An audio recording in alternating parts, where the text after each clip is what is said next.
చేవేళ్లలో జరిగిన బస్సు ప్రమాదంలో ఒకే కుటుంబానికి చెందిన ముగ్గురు యువతులు హైదరాబాద్లో చదువుకుంటున్నారు. వీకెండ్ కావడంతో ఇంటికి వెళ్లారు. కాలేజీకి వెళ్లేందుకు ఈరోజు తెల్లవారుజామున సొంతూరు అయిన వికారాబాద్ జిల్లా యాలాల మండలం పేర్కంపల్లి గ్రామం నుంచి హైదరాబాద్కు బయలుదేరారు. ముగ్గురిని తండ్రి బస్టాప్ వద్ద డ్రాప్ చేశాడు. దగ్గరుండి మరీ బస్ ఎక్కించాడు.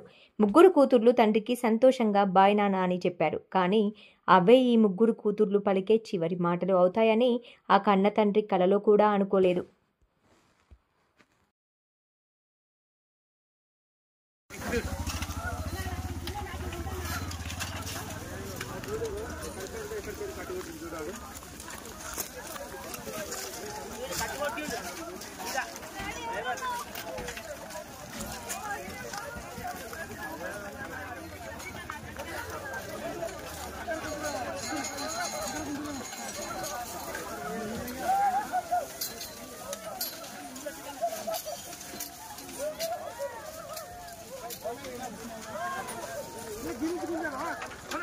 गिरी